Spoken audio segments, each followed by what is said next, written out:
So today we are styling our website. So we're going to start lesson 10, and we're going to learn a new language to be able to code, to be able to tell the computer how we want um, our content styled. So we're going to use something called CSS, which we can see here in our vocab terms stands for Cascading Style Sheets. And you just need to remember that that's a language used to describe how the HTML elements should be styled on your site. We're going to learn about something called the CSS selector, and that's part of the CSS rule set that defines which HTML elements the style should be applied to.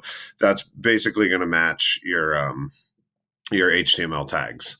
Then we have some new code that we're going to use as well. So you're going to learn how to kind of decorate the text, how to align it, how to change the size of it, how to change the font, and then how to change colors as well, both background and font color. So let's get right into it. I'm going to let you guys go through this step by step, but I just want to highlight a few things. So I'm going to skip ahead to 4.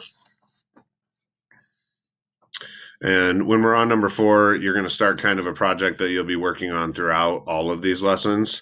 So you just want to kind of go step by step with what the directions tell you. So the first thing that they're going to tell you is to change the code for the color of the H1 heading from red to a different color.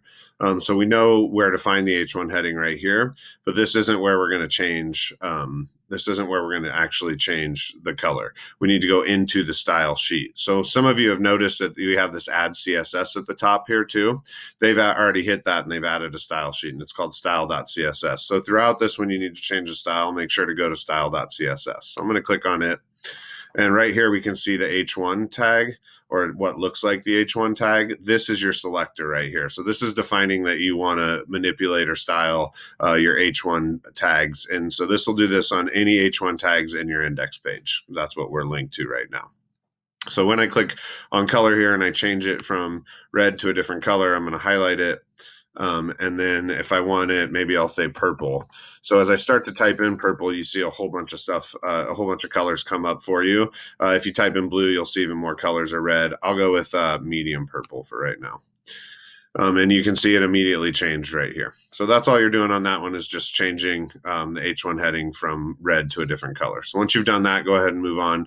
And I'm going to show you one more thing, and then I'm going to let you guys kind of go for it.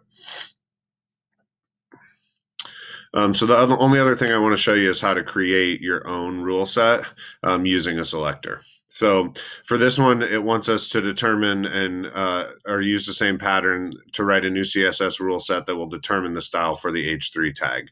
So when we look at our style sheet, style.css, we can see that we've got a selector and rule set for H1, and we've got it for paragraph, but we don't have it for H3 yet. So we've got to create that. So I'm going to come right under my paragraph rule set, hit enter. I'm going to go twice just to give that white space in there and leave a little bit of extra room there to code, as well as to make it kind of a little more organized to see. So I started by just saying I want it to match the H3. I use the squiggly parentheses, which are right above your brackets. I'm going to hit enter. And then the first thing I'm going to do is color, because that's what it wants me to do, is just change the color of the H3 tag. So I've got color. We've got to get a colon space. And look, at this point, it brings up the list of colors that you can use. So there's all kinds of colors there. Maybe for this one, I'll go dark olive green. I pick that. We'll notice it switched to dark olive green, but one thing I don't want you to forget is a semicolon before you move on. That's going to tell it that we're done with that one and we can start a new one if we want. The last thing we need to do before we forget is put our ending kind of curvy parenthesis there. So it's again above the other bracket. And now I've finished my rule set. So right now I just have that the H3 color should be dark olive green. When I look over here at the preview, I can see that it's changed to that dark olive green color. Okay, so I'm going to let you guys finish out the rest of this. You're going to be changing this M&M page and adding underlines and moving around text and moving, changing the font and that kind of stuff. So have fun with that, be creative. And then when you get to the last two, 13 and 14, you're going to be adding style to your website. So use what you've learned to get there. Remember to use the helps and tips up here. And if you need anything, email me and I will try and leave feedback. Remember, if I leave feedback, it's going to be right up in this area. Okay. Enjoy. Have a good time. See you guys.